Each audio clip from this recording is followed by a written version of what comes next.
Why, hello there. Good meowing, good afternoon, or good evening. Whatever type it is for you, thank you so much for stopping by, and welcome to tonight's stream. It's more of the 7 days of Princemas in September. Prince-tember? You know what, whatever. We haven't come up with a catchy name, because I didn't expect this. But yes, we are going to be playing another demo today. And today's demo is called Spell Candle.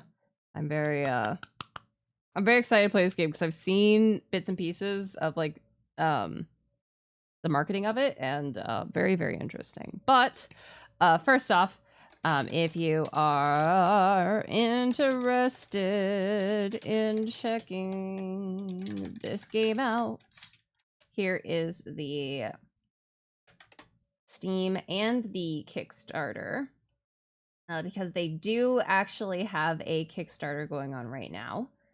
So if you wish to go assist them and support their Kickstarter, that would be awesome. All right. Well, without any further ado, let's pop over here. Hello, it's me. Okay, so this, I will say that I opened the demo and Morty's fans kicked into high gear, and I was like, whoa. So I put us down to a very respectable low graphics quality, and we'll change it if need be. I have to lower things on my side. All right. Without any further ado, let's jump in. How far are you willing to go to contain war in a glass dome? That seems impossible. How many parents would you be willing to sacrifice? What? That's a huh? How many brothers would you kill? I only have 2. I don't want to kill either of them.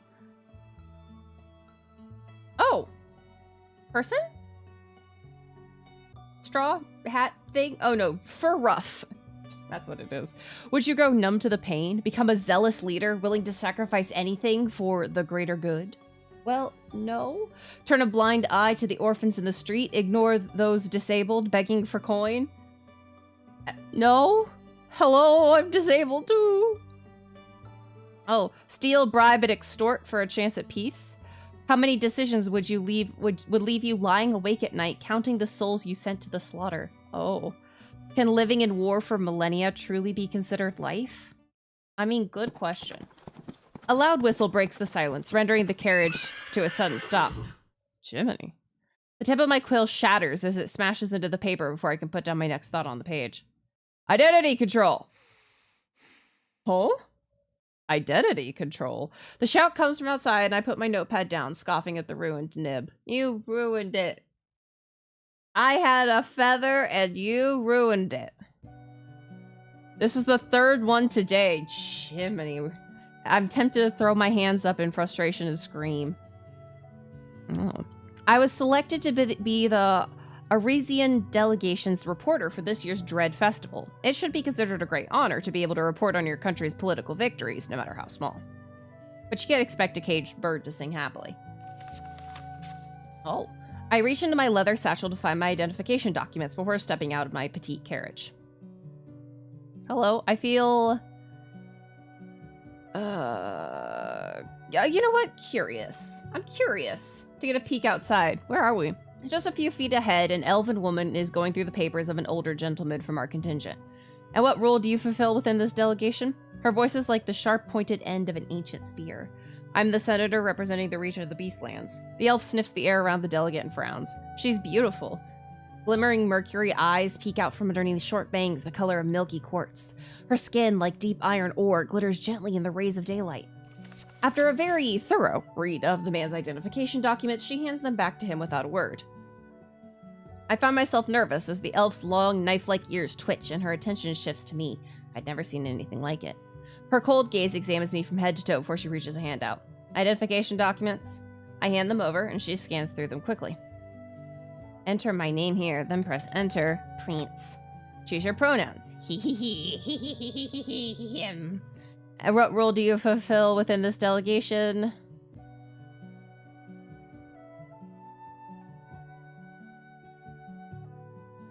I'm here to report on the mutually beneficial relationship between our nations. Yeah, my nations. Her eyebrows raised slightly in my response. After a moment, she nods, accepting my explanation. And your general, where could I find him? The question perplexes me. Though the delegation had been traveling for several weeks, I hadn't encountered the infamous Shadow Master once. Had I? Upon seeing my bewildered expression, the elf offers a small explanation. Thank you. He was not in his carriage. Perhaps he got bored of being confined in a turbulent box for days. A voice responds before I can open my mouth to formulate an apology. I step back from the carriage and seek out its source. Who's there? Who is talking to me? Oh, hello, sir. Is this the low? Hold on, menu. Settings. What if I make it high? Resume? I don't know. It's just a smidge blurry, and I don't know if it was because I had things in low? No? Okay, it isn't. Hi, Puying. Hi, honey.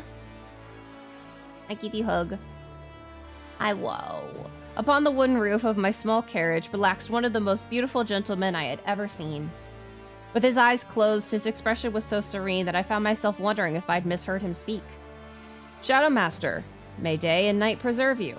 That's the Shadow Master? Oh. The man on the roof of my carriage opened his eyes and leveled the woman with a cold gaze. His eyes were the color of the flags of our empire. The color of blood and dangerous forbidden things. Lattimore. Interesting. I could hear the elven woman swallow from beside me so vividly that I wondered if the world around us had fallen quiet on purpose. May I please see your documents, General? A frown crossed his features before he quietly sat up. Slid his feet over to the edge of the carriage and jumped down with the grace of a cat. Here. He pushed a stack of documents that was so thick into the hands of the elf that it made me gape. Might take you a few days. He smirked, and I wondered where on himself he kept a pocket large enough to hold all that paper. The elf blinked, scanned through the first few pages, then flipped through the next few with shaky hands, her face growing paler by the second. Oh, I'm just gonna keep watching him. The political leader of our delegation crosses his arms behind his back, his expression neutral as he scans the surrounding environment. He is pretty. He is pretty. I feel my breath hitch as his gaze passes over me for a split second. The elf suddenly thrusts the pages back at the general, gives him a shaky nod and thank you, before wobbling off to the next carriage. Was that necessary? The man's notorious crimson gaze turns to me. She asked for my papers. He shrugged.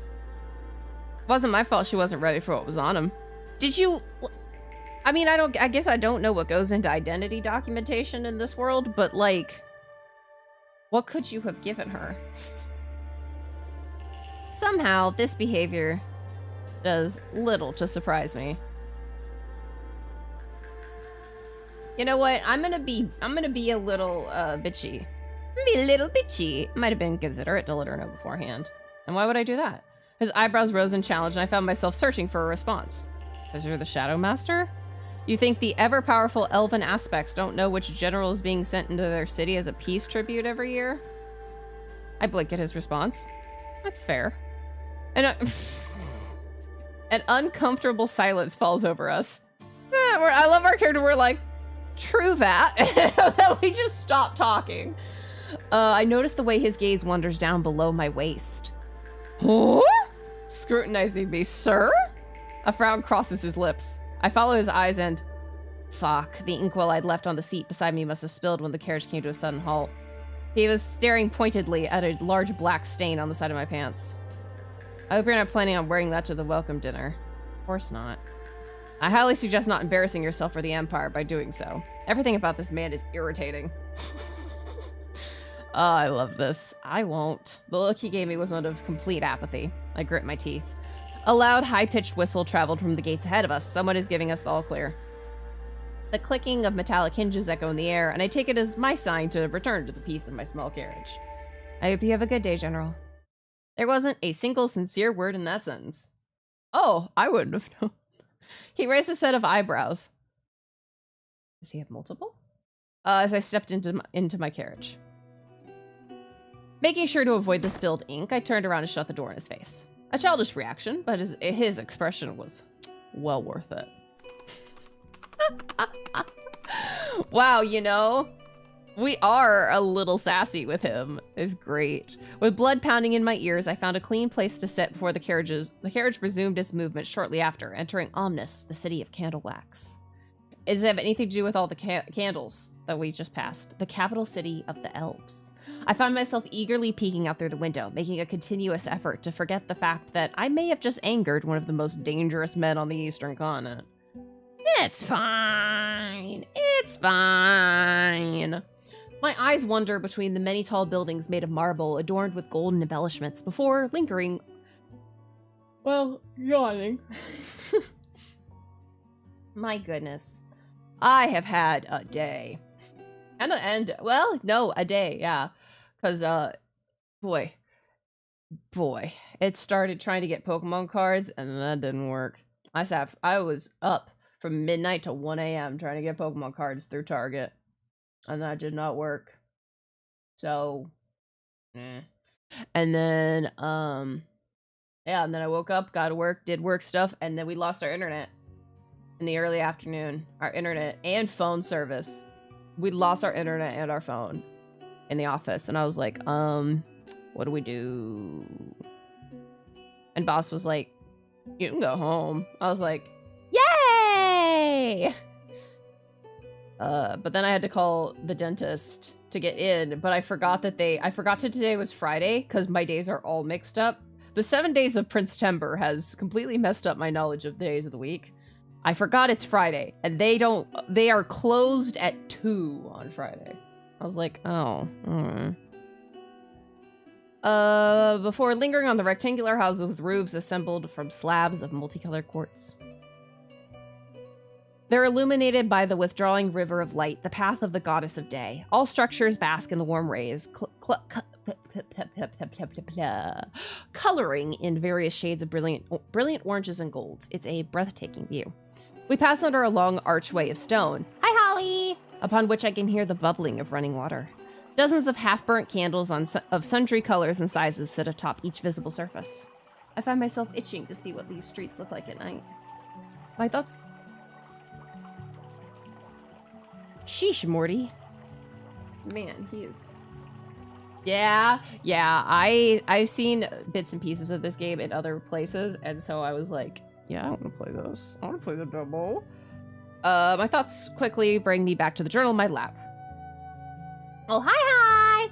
Quickly, I fetch a new quill from my bag and note down my initial impressions. After several days of travel, our delegation has finally arrived at Omnis, the legendary elven capital. The gates were guarded strictly, and our official documents and identities were checked for validity. This year, the great empire's leading envoy for the peace celebrations is the Shadow Master. He sports a unique brand of charm that inspires the awe of everyone around him, like a hurricane or some other horrible natural disaster. He has a way with words. I'm blessed to be able to experience the elves' exhalation when around him. At least I'm not the only one terrified of this monster. We meander through the roads for another 20 minutes before the carriage comes to a final stop in front of the only building that looks terribly out of place. The tall rectangle pagoda that serves as the Ares Empire's embassy at Omnis. As I disembark, I spot the general already disappearing past the red curtains. He doesn't spare me a glance. Oppressive prick. I'm given a small but pleasantly furnished room in the embassy and quickly ditch my pack in there before heading out into the city. I need to find a tailor somehow.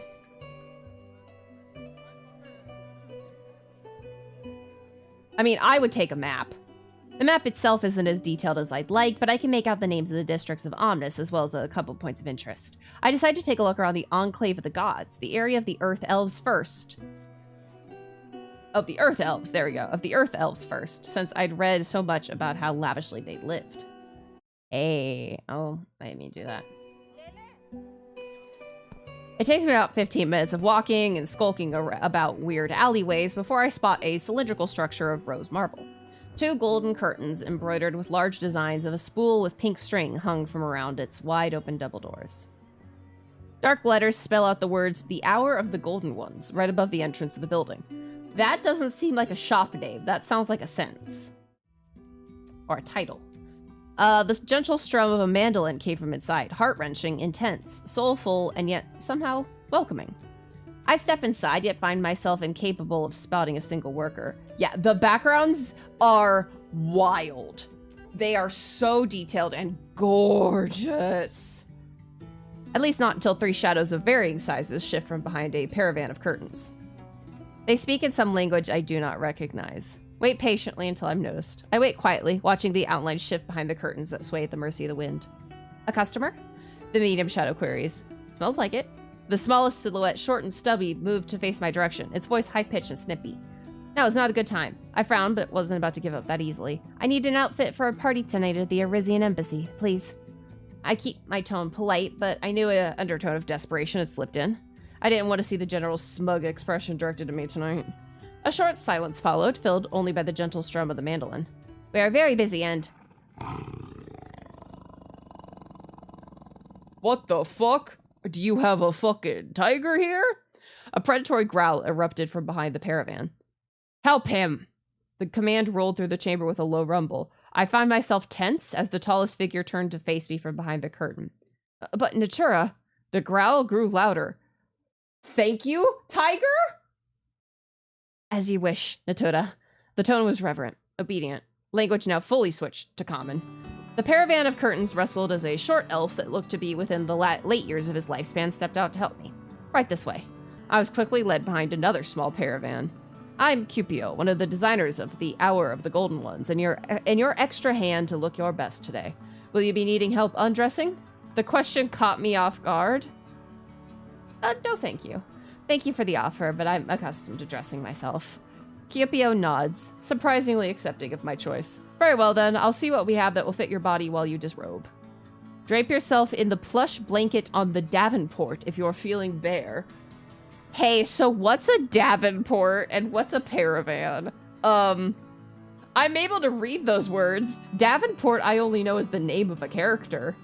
I don't think you're talking about a man. I think you're talking about probably a furniture piece. And do not be concerned, we change them after each client that refuses to take it home with them. Okay. Hi, General!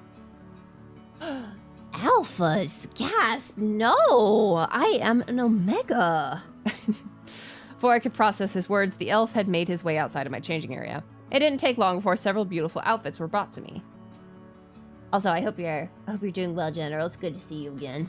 Cupio made it his mission to look everywhere but at my body as he delivered them and exited. His regards for my wishes put me at ease as I tried on the outfits one by one. Do any of these suit your fancy? Oh.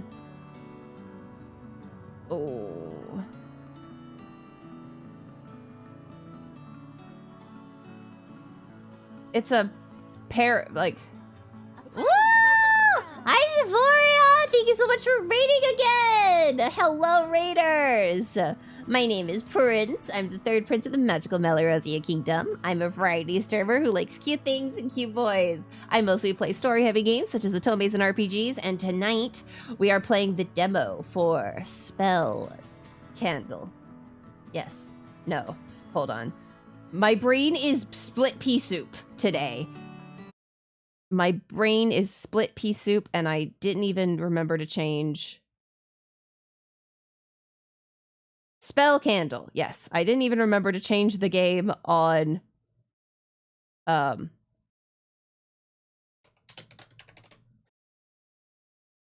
didn't even remember to change the game on YouTube. Hi, Scarlet. Yeah. There's Monster Boys. I think I know... I believe these are leading me to the different love interests, which is why there's 4 of them. Yeah, thankfully I got it here, but I did forget over on YouTube. So, there's Monster Boys. So we're doing this one because I believe this will lead us to the, like, Mermaid Boy. The soft material is sheerer than expected, but it flows around my body in a way that makes me part my lips in surprise. It's as if it was made for me. The pearl belt. Yeah, side boyfriend via fashion. The pearl belt cinches the waist in a way that brings attention to all my best features. A great choice. The tailor praises the way the item of clothing sits upon my frame. Is this outfit to your liking? Yeah. Lovely. Now please follow me to the lockbox. Lockbox? I nod and exit through the heavy curtains to join the small elf at the pay desk, not expecting the looming figure that push-packs the paravan across from mine. Okay, paravan. I need to know what a paravan is. Exactly. You have to match the aesthetics. Oh, it's like a room divider. Gotcha. I know what it is now. Paravan, room divider. Hello, sir. You have no shirt on. And pierced nip-nops.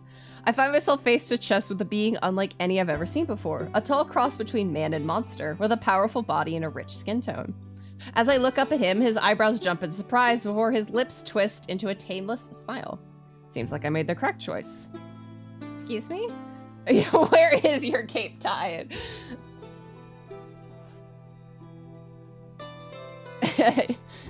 Getting you dressed. Huh? What? Oh, he was the lion that I was like, why is there a lion here? It's him. His voice was like a low purr, and I find my cheeks heating as he made a show of admiring my outfit of choice. He's the growly boy, Okay, you're stunning. Thank you. A large twale? A large tail swishes back and forth behind him as he tilts his head to one side. Do you make a habit of helping others?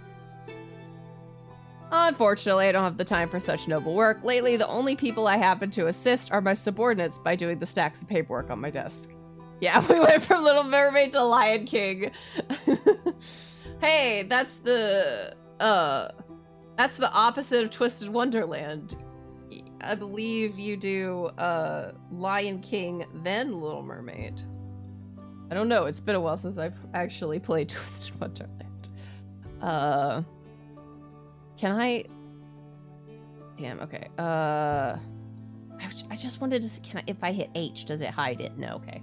I wanted to see his whole outfit. Because he does have what looks to be a gem embedded in his chest.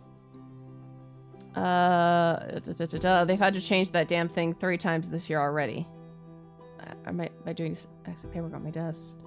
Okay. Change what thing? Are you a public servant of some kind? Pretty much. His bold outfit choice made me assume he was a famed exotic dancer or a performer. Your tits are out, so I assume you do something with them, sir.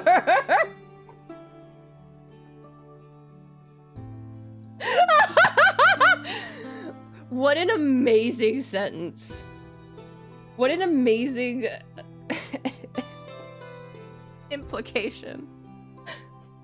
The thought made my mind travel in a direction that was anything but innocent, so I was almost glad when he changed the topic. Sorry, got distracted by your tits. Now to do my job as public servant by covering your bill. I'm sorry. He is really doing the most right now, because he's the second love interest we've met. The first one, it was the general, and he insulted us and kind of, like, fucked around. This guy is like, you're getting dressed, I'm pay for your clothes, you look awesome. We don't even know him. But this is a great start.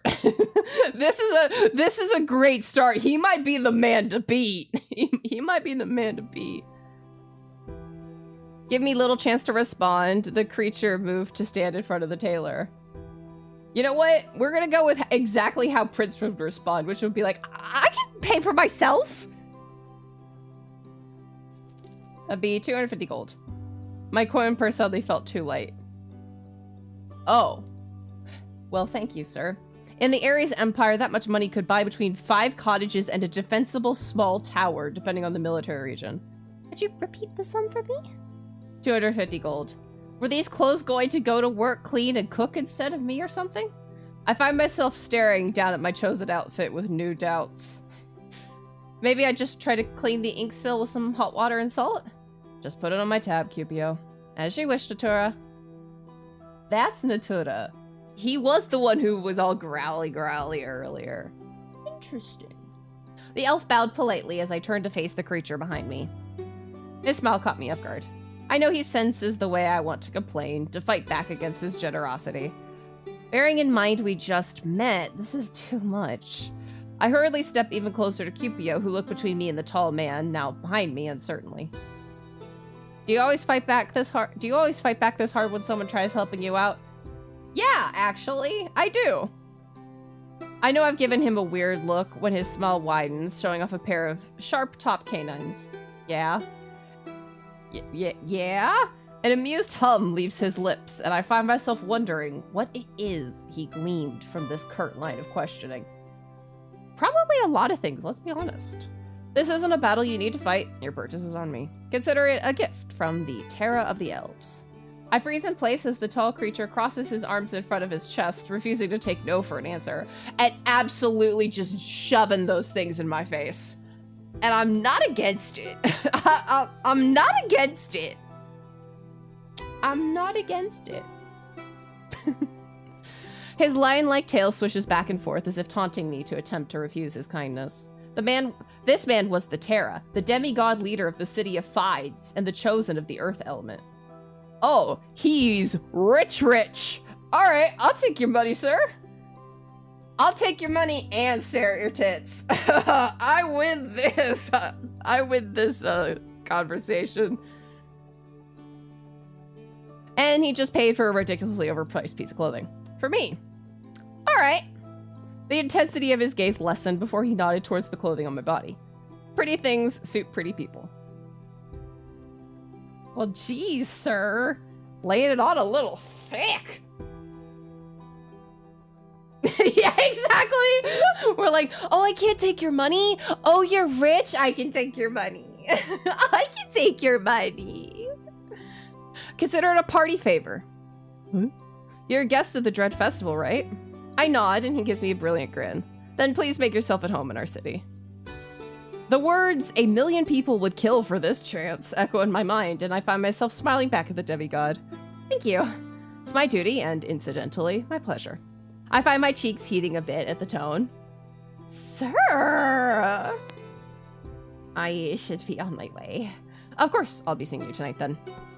I pick up my old clothes and my pack before bidding Cupio and the Terra the most dignified goodbye I could muster. Bye!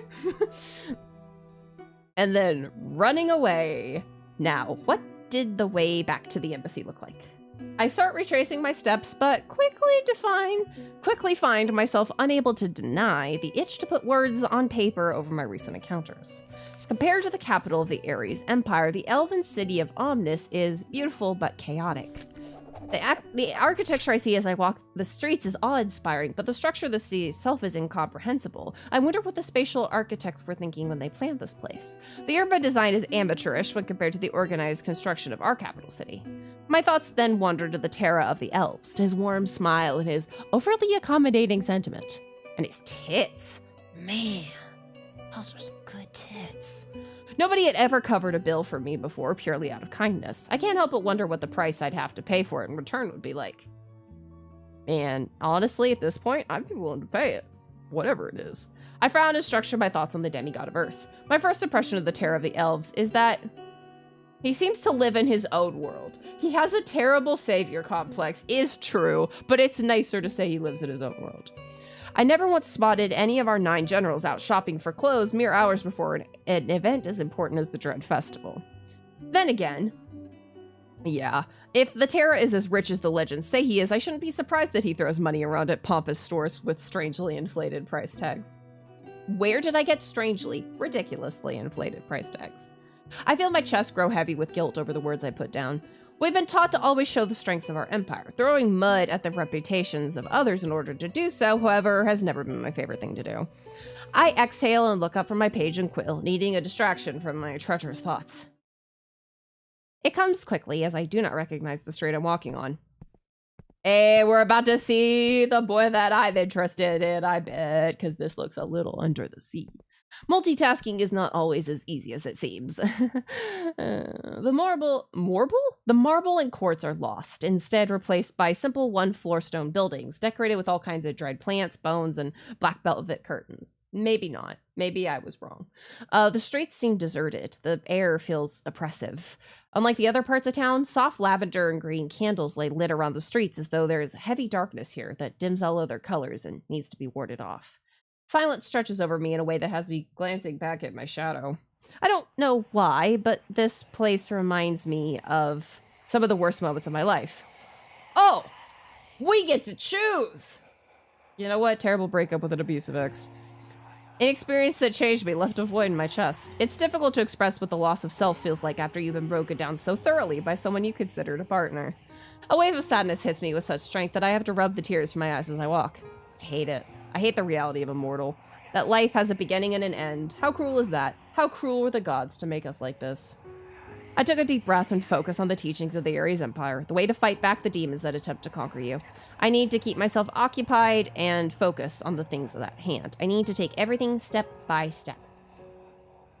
You know what? Turn back and retrace. I turned back around, attempting to recall the turns I made, the features of the buildings I may have noticed. Nothing sticks out. There's no landmark that feet lead me to or that my eyes recognize. Hadn't I already been on this street? I feel as though I'm being watched. I find myself constantly glancing around at the vacant windows and empty street corners. A cold chill climbs up my back as I reach a few doors without windows or candles. Was this elven magic or all just in my head? Was someone playing tricks on me? When I stop to readjust my pack, I feel something wet hit my forehead. Rain? Ah, fuck. Wow. What is this series of unfortunate events? The darkening skies up above surprise me, and I have barely a moment to blink before I'm caught in a downpour.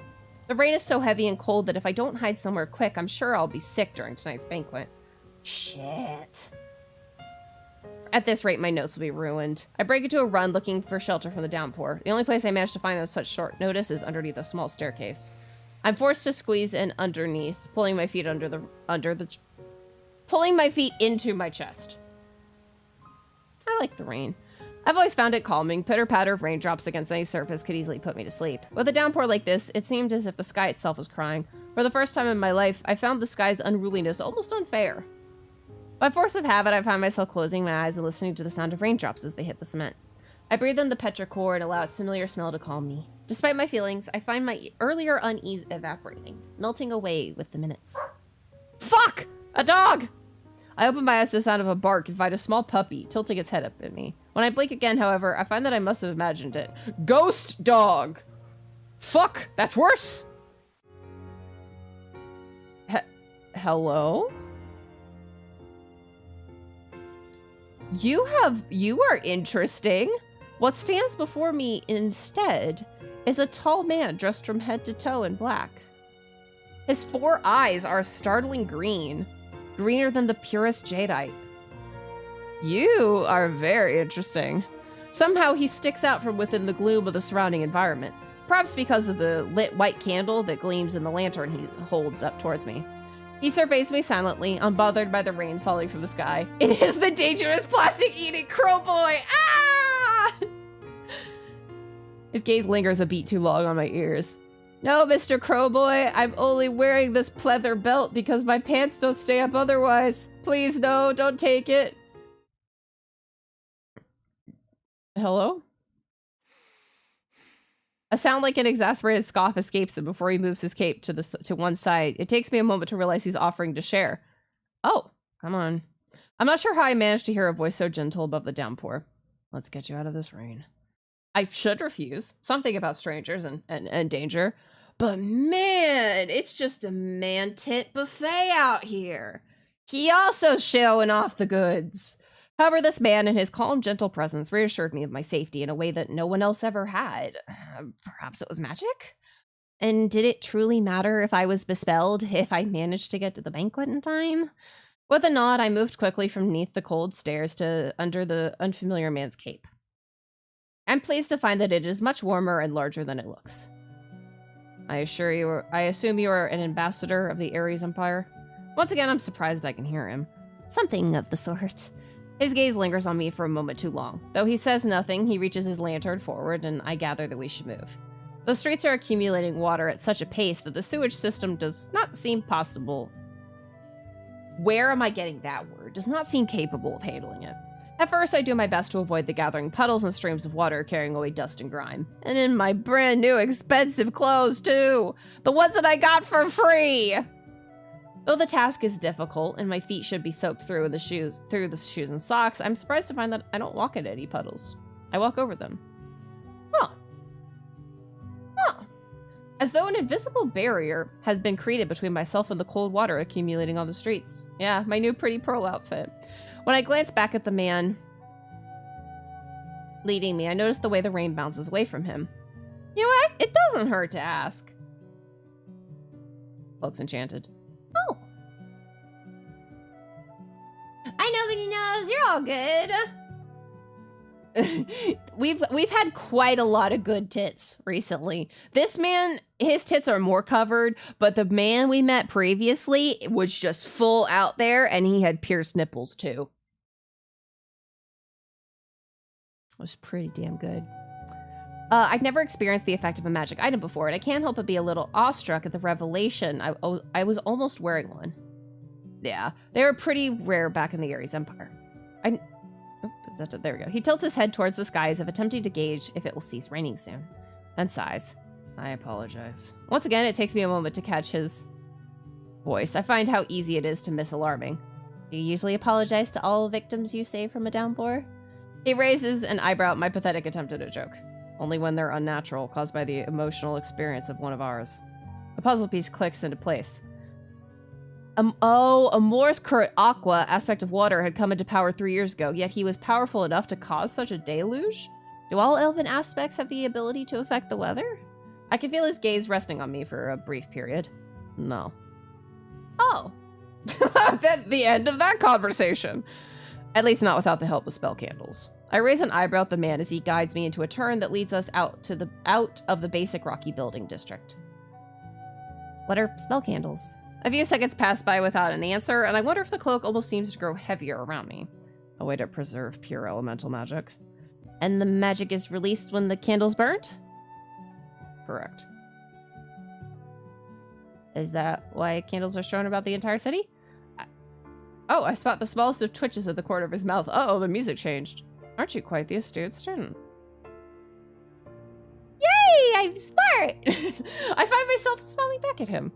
Our kind light them whenever they require magic they do not naturally possess. The red candles to light the fires at home and warm a room. The blue candles to summon and control water. The effect to which anyone can use these candles depends on their magical ability, of course, but I think you get the gist of it. The curve of his lips softened his features, and for a split second I find myself staring longer than is appropriate. How do the aspects impose control upon candles, then? The male beside me raises an eyebrow at the rain as the rain continues to avoid hitting his lithe features. That is, I think, the most words he's ever said at once. The more I stare at him, the more I find myself at peace. His calm voice reaches me once more, and I find myself probably just as surprised at his response as he is at my question. Spell candles are a commodity we aim to make available for every household. If we applied any serious control to them, that would be like rationing the air your people breathe. I'm not sure I understand the comparison. Here we are. The male stopped suddenly and turned towards me, his tall frame towering over me as he lifted his lantern toward the entrance of the Arisian embassy. Loud percussion, the whistle of a flute, and a mandolin rang through the air, showing off that the festivities had begun, and I was late. I'm embarrassed to admit I was too focused on the intriguing man before me to notice we'd arrived. Well, his cloak is enchanted. He can't get wet. He has the drippy stuff on him, so maybe he's wet in a different way. Maybe he's moist, but not water moist, like weird dark slime moist. Thank you. No thank you is necessary, be assured. He motioned for me to go ahead with his free hand, so I just nodded, turned on my heel, and walked into the embassy in a hurry. I'm doing all right. I am tired. I am very tired.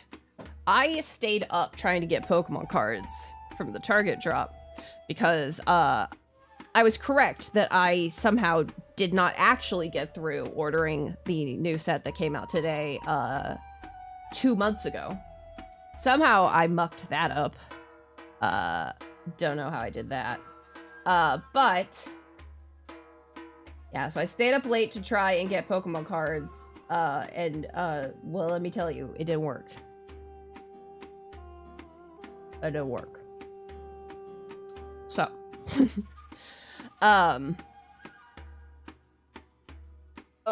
then I went to work.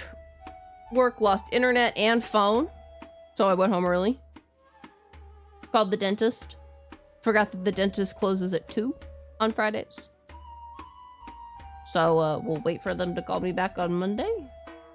And, yeah. Prepping for the next 4 days of streaming. Man, I was stupid. I had super brains earlier. I mean, I've had super brains most of the day, TBH.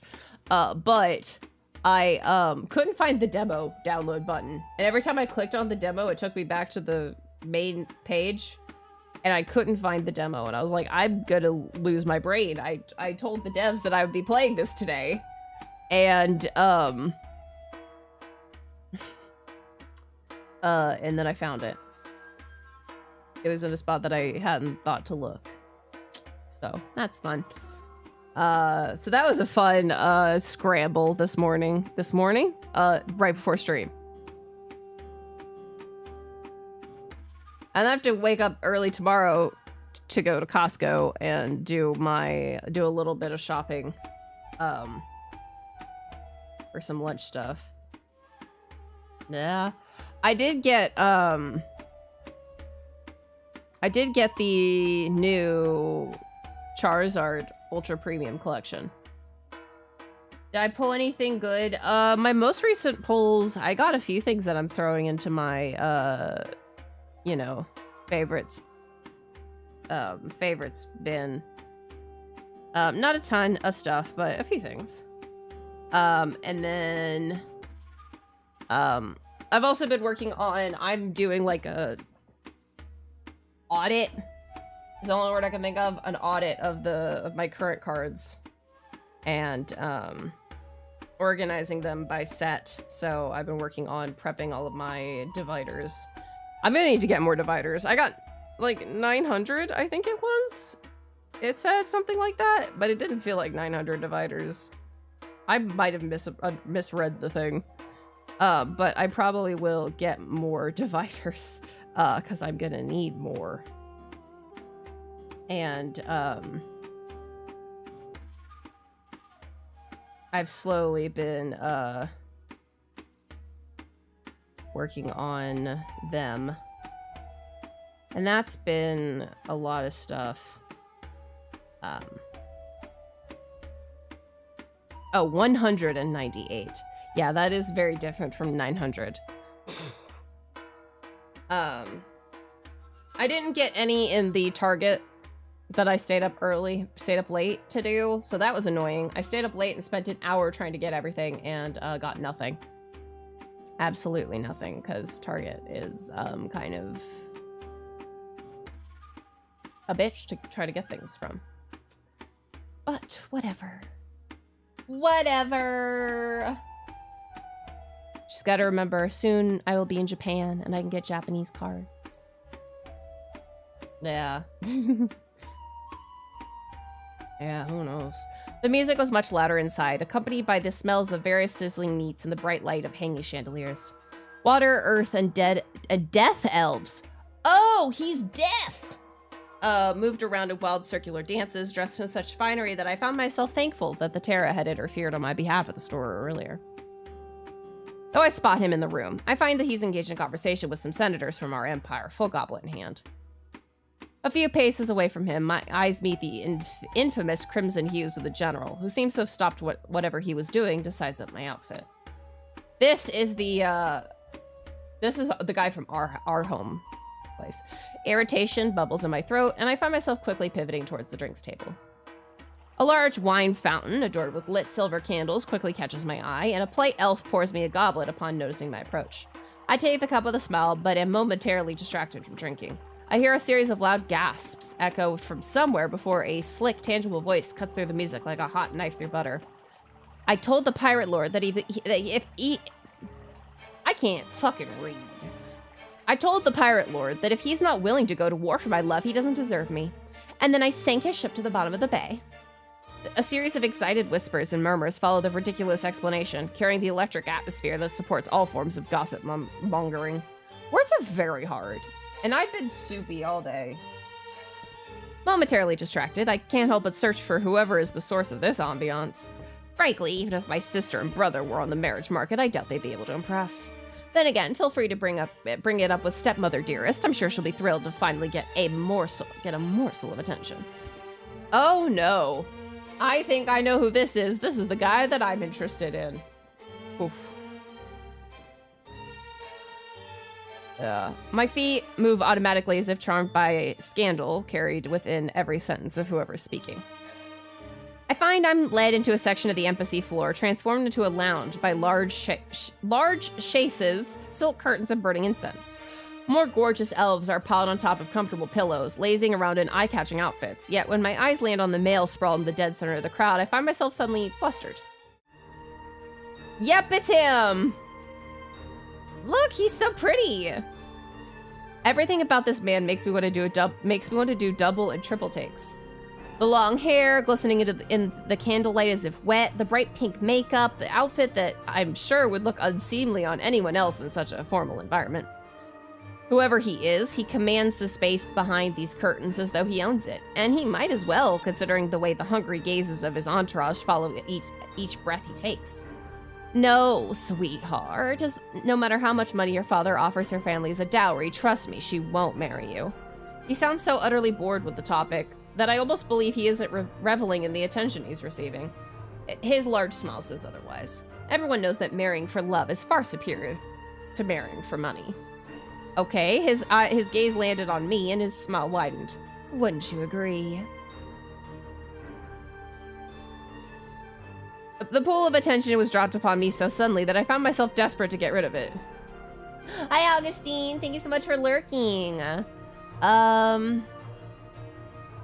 Marriage for love is better. See, my darling, there's no market value one can name when it comes to the land of another in eternal matrimony. The hand of another in eternal matrimony.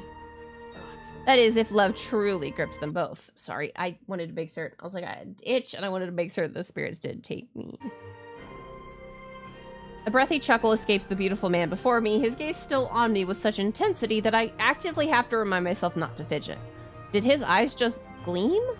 It seems this foreigner is already more intelligent in matters of the heart than you are, Leopold. I feel myself wince as a fierce glare is directed my way by the Leopold in question. Perhaps they are also interested in matters of the flesh as well. What? Huh? Question mark?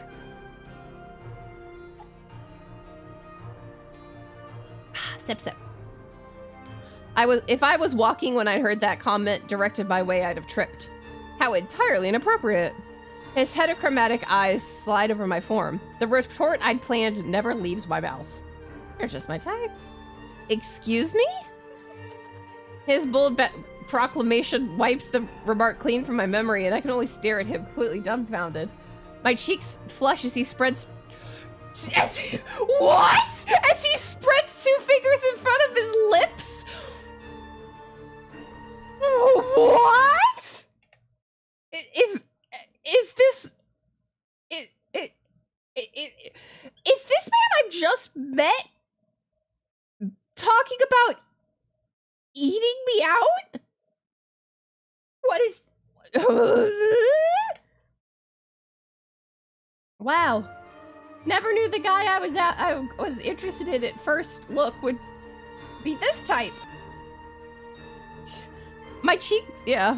Feel free to... What? Feel free to stop by my room later. I highly doubt that would be Aqua of the Elves. My embarrassment is quickly swept under the rug. The attention of the room instead drawn to the general who moved in front of me. His demeanor remains cold as cold as always. Oh, the Shadow Master. You know what? I'm gonna give this man a fucking voice. The beautiful man before me moves to stand in front of us. I'd had an inkling that the male before me had to be influential, but had I just been propositioned by the aspect of water? My brain blanched as I pondered how to put that down in my journal. I've heard a lot about you. Get ready for, fuckboy voice, which is, kind of fan service voice, but with a bit of a different cadence. The Aqua did a quick circle around the general, eyeing him with unabashed curiosity. The man without a heart, was it? Care to dispel that rumor? Ignoring the bold flirtation of the demigod before him, the general's crimson eyes glance in my direction briefly. I ask you to refrain from distracting our balefire-mandated political journalist from doing his job. I find myself stiffening upon hearing the mention of the Ares Empire's grand capital. Aqua's attention slid over me again, lingering on the authorized notebook I was given to put my notes down.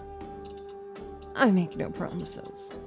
It's a festival, General. Relax. He waved an amphibious hand dismissively. In fact, he raised his voice in a way that carried his words around the room. I propose a toast. Another goblet of wine is pushed into my hand by a servant so quickly that I suspect the Aqua of Elves... The Aqua of Elves has a habit of making toasts. Though the room is buzzing with excitement, it's quite enough to hear a pin drop. Before me, I noticed the general giving Aqua a withering glare. To the Ares Empire, who have stood behind us for thousands of winters. He raised his silver goblet into the air. May our festival once again nourish the millennium-old alliance between our two nations, so that we may stand together against the coming horrors anew in 8 months. Prost! What do you mean, 8 hours? I blink as the word is echoed around the room, and everyone erupts in cheers before drinking from their cups. Oh, fuck, we have a journal? Oh, I just noticed that. Let's check out the journal for a second. General Lattimore Shangdi, the Shadow Master, the Assassin's Lord, Master of the Shadow Spire, he who brings death, Emperor's pet, the one who trades in whispers. 31, and he's 6 foot. As an assassin turned politician, the Shadow Master isn't known for his silver tongue or his diplomacy. He has the permission of his rule to execute anyone he deems a threat to the Ares Empire. Consequences be damned. His clothing is exemplary of his personality. Initial impressions. Loves putting the fear of the gods in his subordinates. Pain in the ass. He says one thing with his mouth and another with his eyes. Lasting impressions. Day 0. Very agile and punctual. It exemplifies incredible leadership qualities. A true joy to be around for any subordinate. The Terra. Leader of the Elven Faith. Archbishop of the Old Gods. Wait, fuck, he's a priest? Tits out, dude is a priest? Commander of the Waken armies, the unshakable, he who holds the sun above his people, the elven aspect of earth, the one kissed by Phevios, ruler of Fides, the Androphinx. Interesting. 200 plus, and he's 7 feet 2 inches. Wow, okay. Wow. Description. His large size is matched only by that of his coffers. With an easy smile and a warm gaze, the elven Terra exudes masculinity and gentle dominance with each movement he makes. He handles all matters of politics and economy from the top floor of his tower in Omnis. Yeah, I don't think I've ever met a larger humanoid in my life. He seems kind, if perhaps a bit too free with his spending. Met in the clothing store called the Hour of the Golden Ones. He bought me an outfit with a ridiculous price tag after realizing mine was ruined. Good company at the evening festivities. Okay, we haven't put down the other dude. I would like to save real quick. Resume, because I'm going to imitate drinking. I press the goblet to my lips, but make no attempt to part them. Whatever is in this wine, it smells like the sea. I pull the cup back to stare at its contents, noting that what was inside looked like a typical red wine. What sort of disaster took place to make such a lovely drink smell like seaweed? It seems I'm alone in my confusion, however. The festivities around me have resumed in full force with the swell of a flute, leading most elves that were gathered around Aqua into an unfamiliar folk dance. They bounce around the room in couples, laughing and dragging the occasional senator into their steps. It's wild and lively, antithetical to the structured festivals we held back in Balefire. It's an acquired taste. The wine, I mean, surf grape, they call it in Amor. I Hey! Look! Look! Tits! Tits out, men! Welcome! A familiar voice comes from behind as I turn, and as I turn, I come face to face with the giant frame of the elves' Terra. You mean eyes to tits? This man is 7 feet tall. We are smack dab in his chest at all times. Long time no see, handsome. I preferred it when you called me pretty.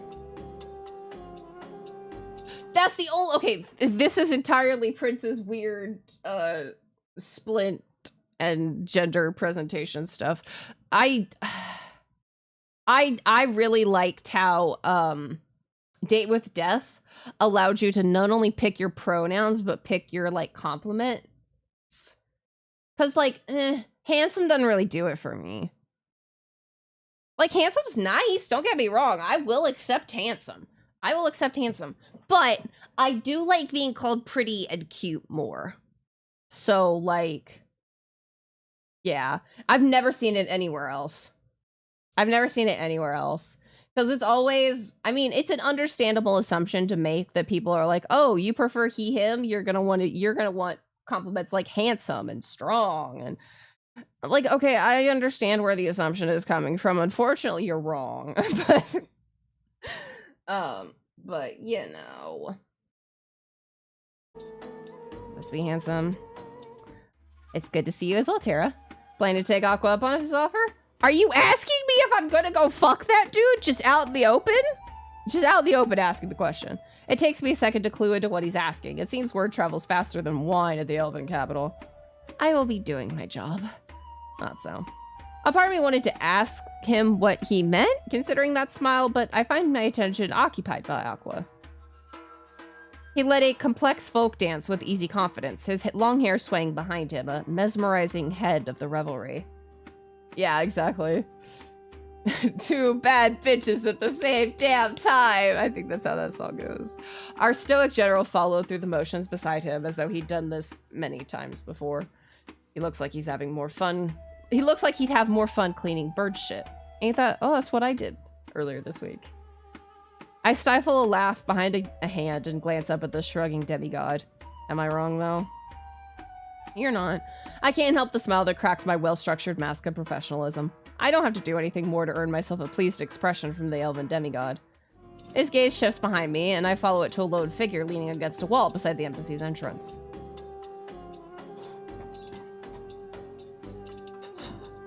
He's a fox?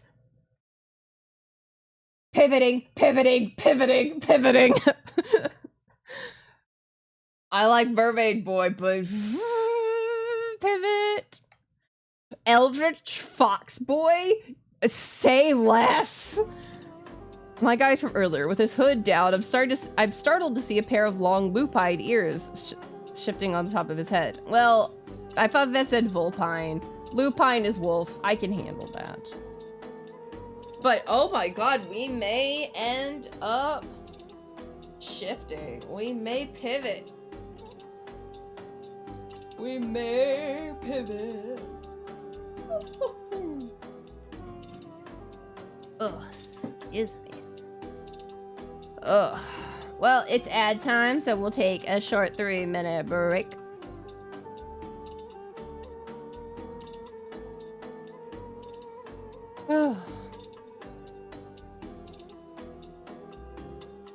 Goodness gracious.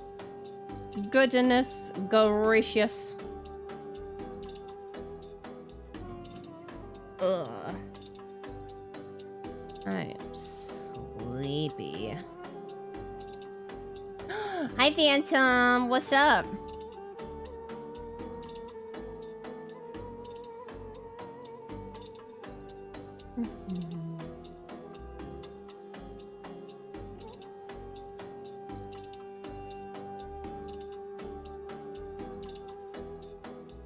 Oh my god, oh no!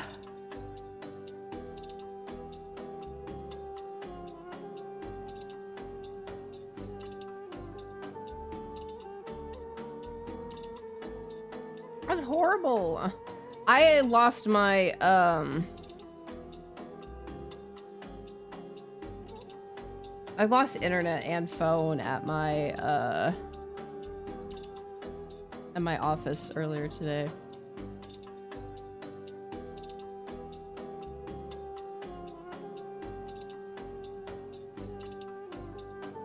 Oh no. Good luck.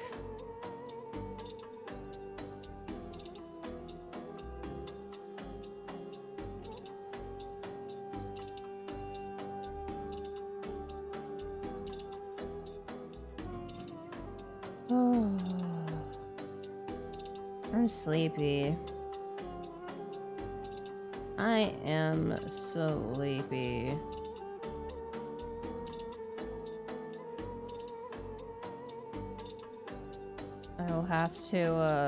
I will have to definitely sleep. See, this is Wolf. He's a wolf guy, apparently.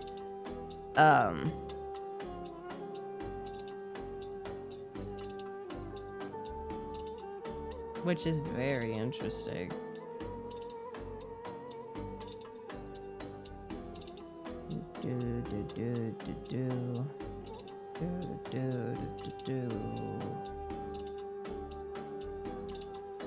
I am so sleepy. Can you sing that song? Which song? What song? By Maroon 5. Morris Mortis, the aspect of death, the last demigod of the waking elves. He's watching the dance unfold around the embassy. The wolf's... what wolf song? Around the embassy floor, but seems to be restraining himself from joining it. Okay, here we go. Aqua. The Aqua. Pearl of the elves, youngest of the aspects, ruler of Amor, chosen of Phaevon, the aspect of water, the wielder of Sea Splitter, the Leviathan. He's 60 and 5'9". He's as tall as I am. The aspect of water has the body of a swimmer and the bashfulness of a hungry kraken. Despite his youth, there's a viciousness to his smile and a sharpness to his mind that does not go unnoticed. His usual tasks as an aspect pertain to organizing festivals and supplying all cities with agricultural products. Oh, yeah, animal? No, I don't think this man sings, but I now understand what you mean, what song you're talking about. The most beautiful man I've ever laid eyes on. He has his own clique following him everywhere. Loves being the center of attention. Offered to eat me out on day 1. I need you to understand, Phantom, that you did miss this man.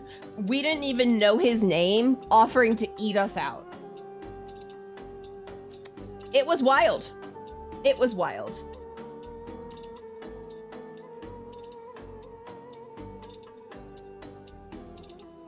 At least I'm pretty certain he was. The Mors Mortis, the elven... the elven aspect of death, ruler of spes, flesh wielder, death walker, the candle maker, the monster in the alleyway. That's a funny one. The apothecary of the end, the nightmare of the dreaming force, humanitus, the eldest of the aspects, head inquisitor of the academy, wax shaper, the Kusith. 450 plus 6'3". Tall, lithe, and gaunt, being around Mors Mortis feels like being around a ghost. He is known to be able to see and talk to the spirits of the dead that constantly roam Omnis. His statesmanship as an aspect is known to be the cause of many disputes. Doesn't need to be loud to be heard, simply needs to be present, and the atmosphere within a room changes. Feared by his own people, good conversation partners by being soft-spoken, doesn't dance. Taryn nudges me with his elbow. You could invite him for a dance, you know. I'm startled by the suggestion. You know the steps, don't you? I nod slowly. I wouldn't be allowed on this job if I didn't. Okay, you guys need to understand, it's not first date. He didn't even know us. He asked us if marrying for money or for love was better. We answered marry for love. He didn't even know our name. We literally walked into the same room as this man. And then he was like, you're pretty. I like you. Do you want to come fuck? I don't know, but literally he held 2 fingers to his mouth and split them. And I may be a little innocent-minded, but I know what that means. I know what that means. Well, what are you waiting for? I blink at Tara's words, suddenly feeling encouraged to try something new. This could be a great feature to put into the journalistic piece after I get home. Oh, we pick who we want to ask to dance. Look, I'm sorry, Aqua. We're going for Mors Mortis. Shut up. I hate that. My eyes shift back to the demigod of death who stands near the front entrance of the embassy's hall, cup of wine in hand. He strays from the rest, enjoying his bubble of serene solitude as he instead observes the descending chaos, content to be exempt from it. Emboldened by the terror's words, I politely excuse myself from my time with the leader of the elven faith and move to join Mors Mortis in his reclusive corner. His gaze shifts to me briefly, noting my approach, before returning to the wild dances happening around us. Shouting, hopping, twirling, jumping, kissing, touching, drinking. Oh. The Aquas has grabbed our general, leading through the complicated steps of a local dance that he's keeping up with perfectly. The visible vexation on his face, however, makes me consider the existence of karma. I can't help but smile as I reach the demigod of death and lean on the wall beside him. You're not joining them? His eyes flit to me and then back to the craze up ahead. Dancing is not something I've ever had much of talent for. And yet you enjoy watching it? It's a verification of being alive. I mean, I guess. Beautiful in its simplicity and simultaneously its complexity. I tilt my head and turn my attention fully to the scene before me as it unfolds.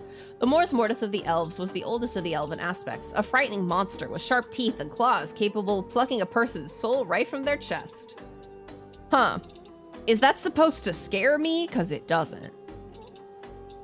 He was perhaps the most feared ally we had, a folk tale the parents told their kids when they didn't want to go to bed.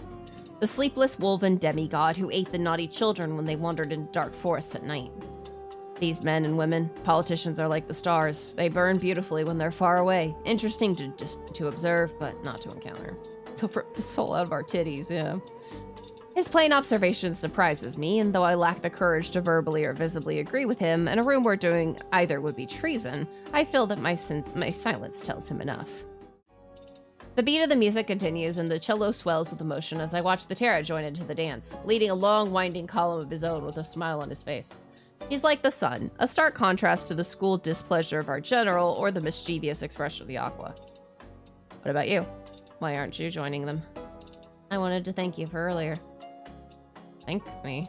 For saving me from the rain when I got lost? It was kind of you.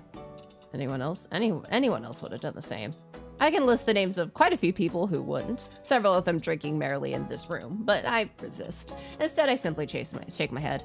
One person's kindness can be a second chance at life for another. Doing the right thing shouldn't be as complex as it's made out to be.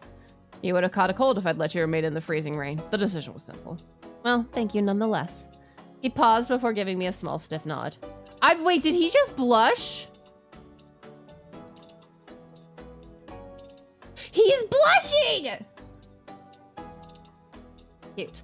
A sudden surge of the beat turned my eyes to the center of the embassy main hall, where the aspects of earth and water had clashed, both vying for the center of the dance floor. The general, whose fingers were still intertwined with Aqua's, regarded the aspect of water as though he was seconds from killing him. The stomping of feet, clicking of cups, rubbing of hands, the smell of expensive perfumes met with that of sizzling meats, cooked traditionally as kebabs. At the same time...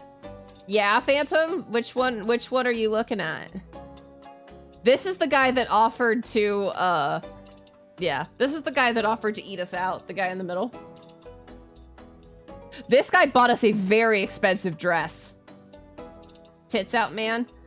And General over here is kind of just a prickly bitch. Yeah.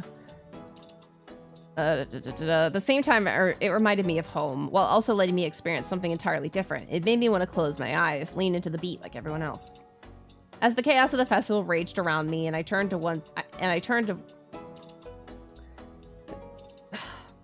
the chaos of the festivities raged around me, and I turned once again to face Mors Mortis. Okay, that sentence is odd. Ah! Fuck! Oh my god. A question on my lips. I watched as his eyes widened, and he pulled me to his side without warning, as a stray glass of wine smashed into the wall where I just stood. Its owner, an earthen elf with a sandy skin tone, laughed drunkenly, perhaps after doing a few twirls too many in the current dance. Her eyes, the color of bright amethyst, turned to me, and what I assumed was going to be an apology turned into wide eyes, quivering lips, and a deep bow. She said something in Elvish, then turned on her heels and ran out of the embassy's open doors into the night. Oh, leaving me dumbfounded. Oh, because we're next to the guy they all fucking fear. At least she was considerate enough not to disturb the rest of the guests by screaming. Huh? She said she apologizes for the glass. I turned to Mors Mortis, whose nonchalant tone was betrayed by the scowl on his lips. Thank you. As of no consequence. A series of merry cheers erupts from the center of the hall. No, it is very much of consequence. I was going to be fucking impaled by a glass of wine. The long song having come to an end, but I find myself uninterested in the winner of its surreptitious competition.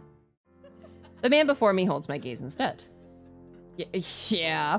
I'm fascinated by what someone so seemingly gentle had done in seconds to summon forth such primal fear from his subject. But if Morris senses the millions of questions on my tongue, he ignores them, instead reaching toward me and tugging something out of my hair. His dark fingers pull away, and I catch a sixth eye tattooed into the back of his hand.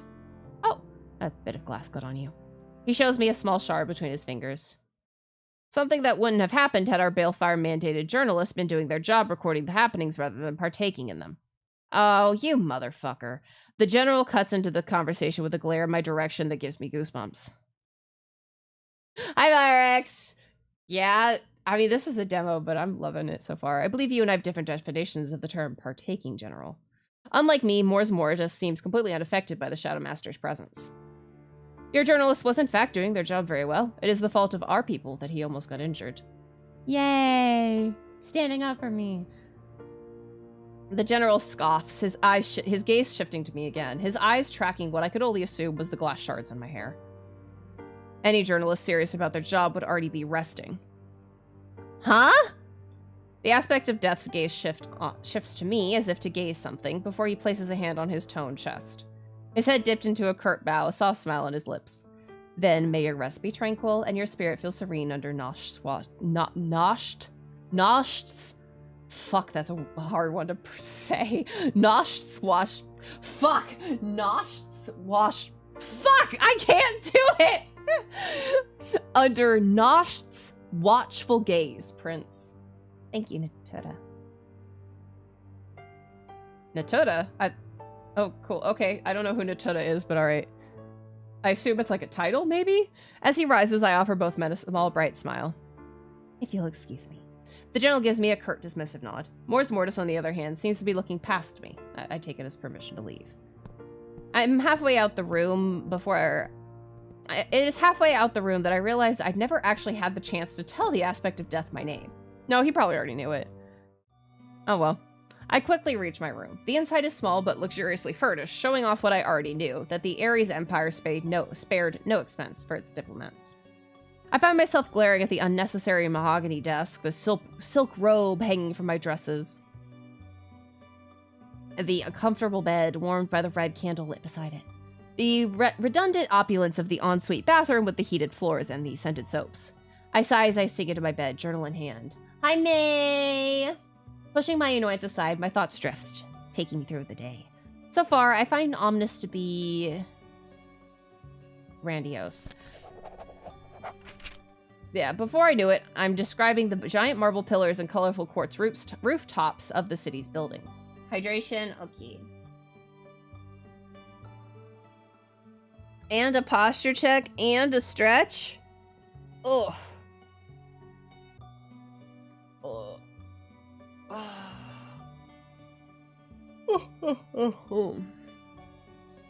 The perfectly coiffed shrubbery, the strong scent of roses, the gorgeous crawling plants that must have taken decades to reach the heights they currently hold. I smiled as I recall the soft hanging silk curtains bathed in the golden light of dusk. Next, I find myself focusing on the welcome festivities I've been a part of. They were ridiculously chaotic. Twitch is being kinder today, a little bit. I've dropped 0.1% of frames. Which is really good. Compared to what it was 2 days ago. That was intensely not good. Ridiculously chaotic. The Welcome Festivities are an unforgivable event that forbids one from keeping track of what is going on around them. Elven and humans holding hands, dancing over and under each other's arms, drinking wine, tasting of the sea, and gossiping about high society. Such a thing is unheard of back home. It is a celebration of differences that is refreshing in its disarray. But this kind of beauty I can relate to letting your hair loose after a long day of keeping it fastened. Living with love of life and respect for those we lost this winter. I find myself smiling when I think of Mors Mortis. The calm and wise Mors Mortis is the oldest waxing elven aspect. Waking. Fuck. waking elven aspect. As the demigod of death and the ruler of the best city of hope, he is a walking oxymoron, both renowned and feared within his own kind's capital city. He is the monster our parents told us about when we were young, the big bad wolf that ate the naughty kids, he who never sleeps and can pluck souls from bodies with a simple touch.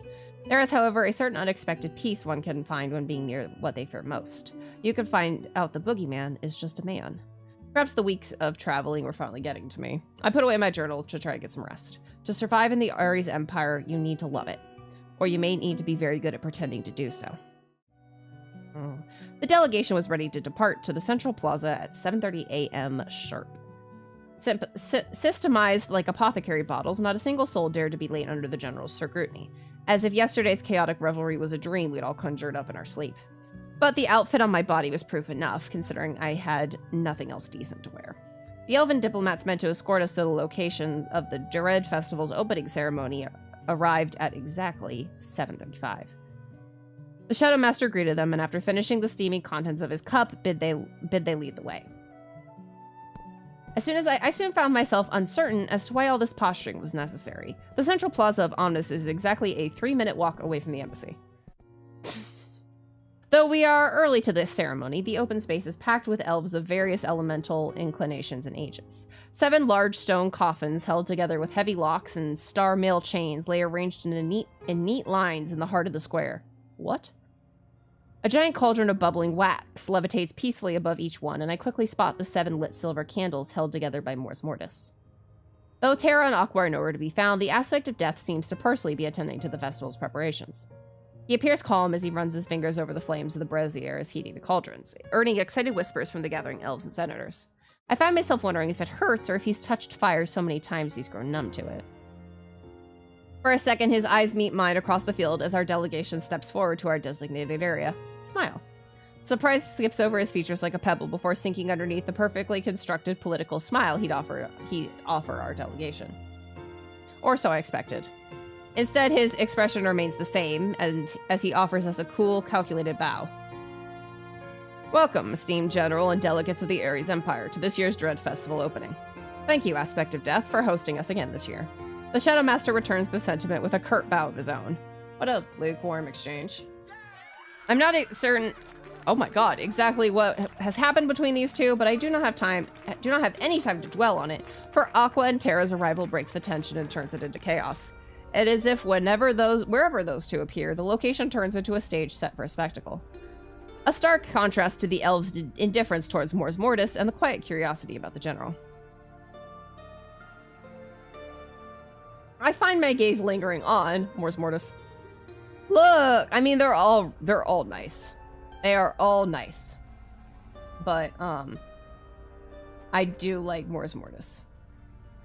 I find that's really funny because Aqua's on the thumbnail because I really thought I was gonna like Aqua the most, and then I immediately pivoted. I immediately folded when this man came on screen. I was like, oh, he's nice.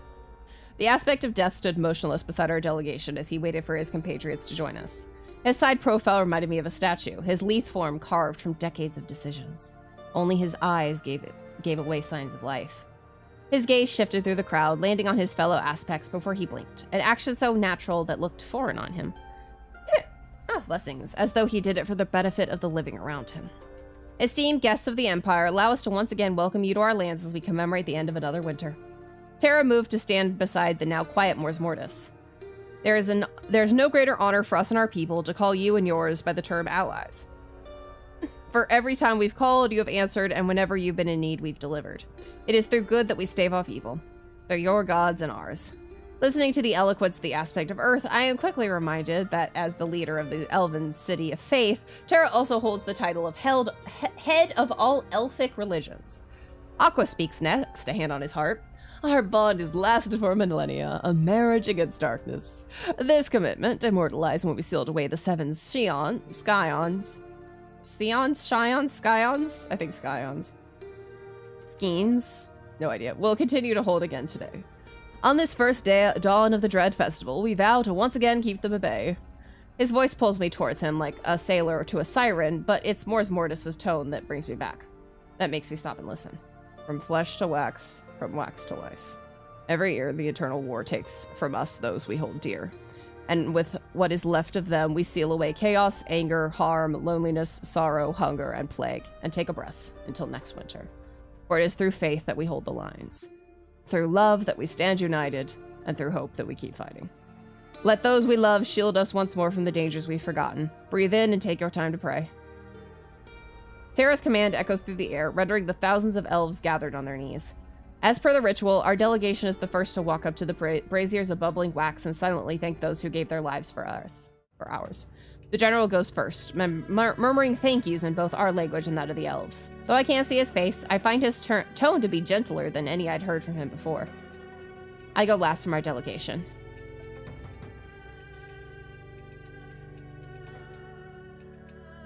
You know what? Thank yous. As I reach the first cauldron, I thank the people and elves who gave their lives for our peace in both languages. Then I move on to the next cauldron and do the same, and the next, and the next, and the next. It is considered a great honor to be able to come this close to the dead again. Once our final delegation is finished paying our respects, the elven aspects follow. The three move in perfect tandem, and by the time Mors Mortis has finished, the rest of the elven population of Omnis is already in silent tears. 4. Mors Mortis orders after a moment of silence. The 7 cauldrons obey Mors Mortis' commands, slowly moving to tip over. Wax begins hitting the coffins one by one, resealing them under the watchful eyes of the elven aspects, their people, and our delegation. Get down! Oh, fuck! The words shatter through the silence. I barely have time to process the familiar voice before the ground underneath my feet gives. For a second, I think I'm blind. The world has turned pitch black. I think I smell something burning. Then daylight breaks through, bringing back my sense of sight. My knees are bleeding. I blink as I try to get my bearings, but it's as though sound has ceased to function. I make out the sound of senators... I make out that some of the senators lay beside me, cowering. I thought that said the sound of the senators. We're gonna drop a save, again, because I don't trust that I will make the correct decision. We're gonna get up. Adrenaline pushes me back on my feet. It's fight or flight that lets me spot the general kneeling next to where I was, and the aspects scattered around, protecting their people with their various elemental powers. The goddess of chaos has escaped. My eyes shoot in the direction of the pale marble coffin, the last one to be sealed, now empty. I hear murmurs and whispers from the gathered elven crowds. The words are undecipherable until the general's crimson gaze sweeps towards the onlookers with what can only be described as wild fury. They finally decided to conquer us too. Betrayers! Scoundrels! What? My blood chills as I realize that the only possible culprits could be those close enough to the cauldrons. The realization seems to dawn upon the aspects at the same time because all of them turn to face us. The word "seize them" suddenly sounds like a phrase from a banned horror novel. The elven crowds are dispersed and told to return to their homes under curfew. Meanwhile, we're roughly pulled to a standing position in front of the aspects. While Terra and Aqua's expressions are unreadable, Mors Mortis looks dangerously calm. General, give us one reason why we mustn't lynch your delegation and send you back to the Emperor to announce the dissolution of our alliance. You have no proof. I find this man's ability to remain an egotistical bastard even while standing before 3 demigods almost attractive. Almost. Did no one else stand close enough to the braziers in order to tamper with them? The general falls silent and I realize exactly what he's saying. Oh no! Not our boy! I see Mors Mortis' expression turn murderous as he reaches the same conclusion. My thoughts suddenly dim as a primal existential fear of death sinks his claws in my back. How dare. Let's hold an investigation then. Aqua's smile is nonchalant, but something in his tone gives me pause. Mors Mortis' eyes narrow on the demigod of water. Everyone present is a suspect. I don't know why the 3 unitary demigods suddenly look so divided. Terra, much to my surprise, is frowning, his tail flicking around, his arms crossed in front of his chest. Very well.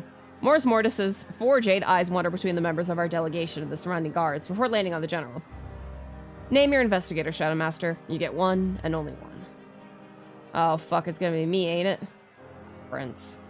What?! I jumped to my feet as all eyes turned to me. Fuck, fine, I'll do it. I catch a look, it took me 1 second and I was like, fuck, fine, okay. I catch a glimmer in Terra's gaze as none of the aspects argue the general's choice. Aqua's smile widens and I find myself looking away, needing to escape all of this attention. The festival lasts 7 days. This is how long you have to get your truth. The unspoken, if you fail, remains a silent implication that hangs over my head like a guillotine for the next week.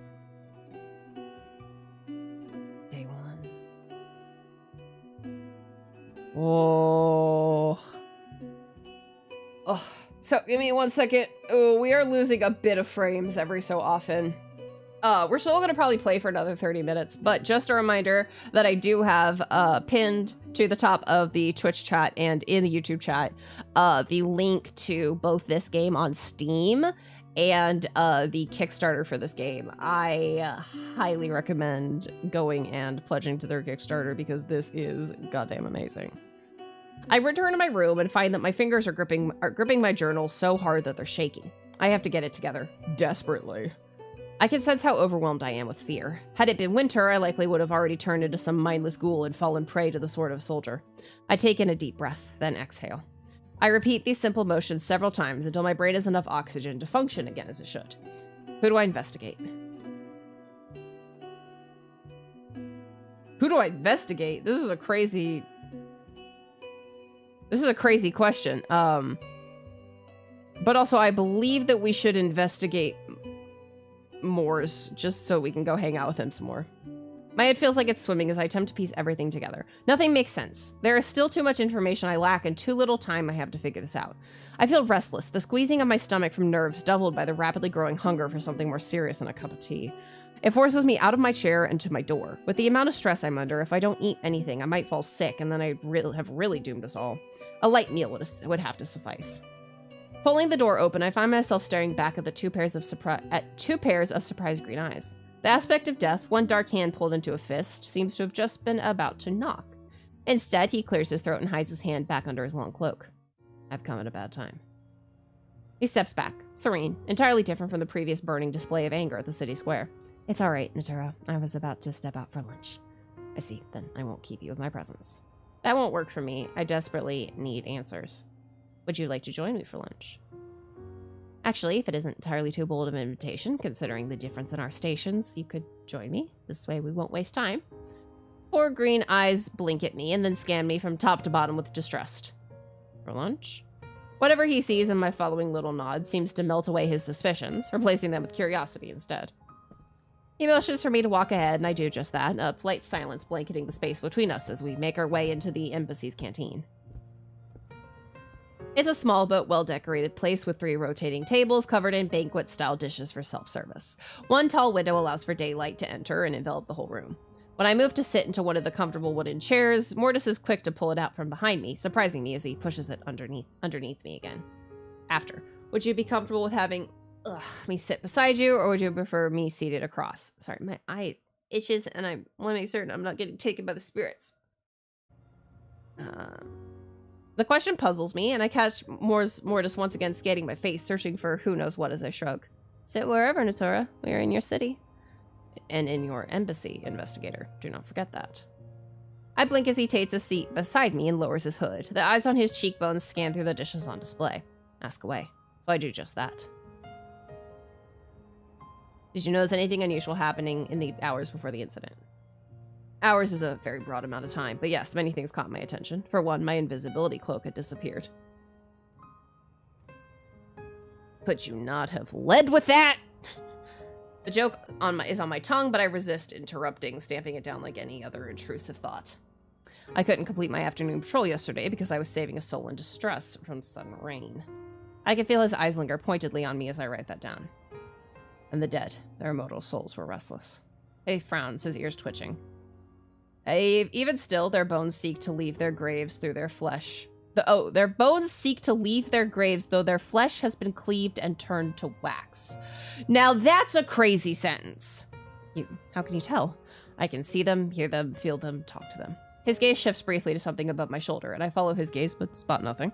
A sigh escapes him before his gaze turns to the table and the food before me, but I'm not sure I have the stomach for anything after that conversation. I must, however, persevere. When did it disappear? Yesterday, after I left my house. What time was that around? I tend to lose track of time. It was still dark outside, so it was in the early hours of morn, somewhere around 5 a.m. based on Nosh's path throughout the sky. And when did you return to find it missing? 10 p.m., a quarter hour before that, perhaps. That's a large gap of time. I know where I placed it, and when we returned from winter, it isn't there. Where do you usually place it? On the hanger beside the antidote rack. You can stop by when you have time, and I'll show you what I mean. You want me to stop by your house? I'm a sheep in wolf's clothing investigator. My compatriots will confirm if you only ask them. You can bring someone with you if you're not comfortable, of course. I nod slowly, noting the opportunity in my journal. Was the ritual tampered with? Yes. Ow. Mortis's eyes fall on the empty plate in front of me. There were runic configurations on the inside of the cauldron. I blink in surprise. Runes are an ancient language. Ancient symbol. Runes are ancient symbols imbued with magic, most commonly used for spellcasting. Prince, almost none of those words were right. But runic is a dead language. Is anything truly dead if memory of it still lingers? The aspect of death rotates the traditional table such that the vegetable dishes face us rather than the meat-centric ones. Either this man is vegetarian or he has astounding insight into those around him. I thank him quietly and pile some pickled vegetables onto my plate, pondering his last words. When I look back at him, I notice his ears have sharpened and his bustling tail has frozen in place, as if he were listening for something I can't hear. The eyes on his cheekbones have shifted their attention elsewhere. His features soften after a split second, and he turns his full focus back to me. All of these are great answers. Great questions. Incessant spirits, do you know what purpose the runes served? You're not gonna eat. You're not gonna eat? I'll ask. I could pretend to consume food, if that would make you touch yours. Aw, are you not hungry? I have no appetite for this morning. Too many eyes narrowed in a way I don't like. I pick up my chopsticks, attempting to be casual with my following question as I place a piece of some pickled green tomato in my mouth and make an effort to chew. It's delicious, quite likely because I am terribly hungry, despite the nerves that refuse to settle in my stomach. Do you truly believe the culprit is from our delegation? An uncomfortable pause stretches between us as I swallow and watch him frown. The opening ritual of wax has been performed for nearly 2 millennia, and there's never been an issue. Okay, what if... You know what purpose the rune served? Very few could read this language. Some of the runic shapes used are foreign even to me. I frowned at this information. Despite the youth of his current appearance, Mors Mortis was the eldest of the aspects. Imperial records placed his age somewhere in the late 400s. My death speakers have already begun raising the spirits of the ancient dead to see if we can earn that knowledge. I'll let you know what we find, but this will take time. The sudden urge to snap at him rises within me. He's given me a week to solve this, but he's the one that needs time? I count to 10, stealing my nerves once more. How long do you imagine it will take to find this knowledge? By tree gifting at the latest. I grit my teeth. It was going to take him 3 days. I see. I'll ponder the implications of that later. Who do you think is responsible? The aspect of death's expression turns unreadable. His eyes flicker away. A shadow falls across his face. He is wolf, but yes. He is also, the one who speaks with the dead. A shadow falls across his face, and I know that he's thought on this already. For some reason, however, he refuses to share. His silence lasts long enough that I'm inclined to write down, refuses to respond in my journal. I pick up my chopsticks and take a quick couple of bites of the pickled carrots as I consider how to follow up on the lack of reply. Do the spirits know who's behind them? They are restless.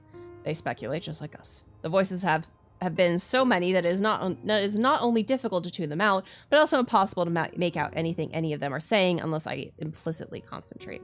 I need more time to speak with the city's roaming spirits, but when I have an answer, I'll let you know. I should leave you to your pleasures with the plates.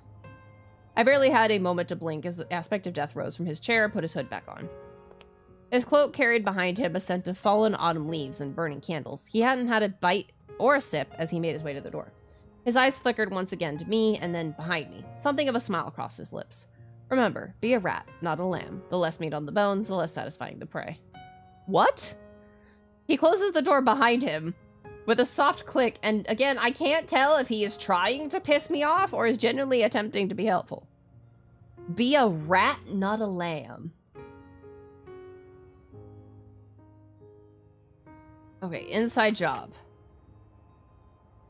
Missing the undead and the dead. Interesting.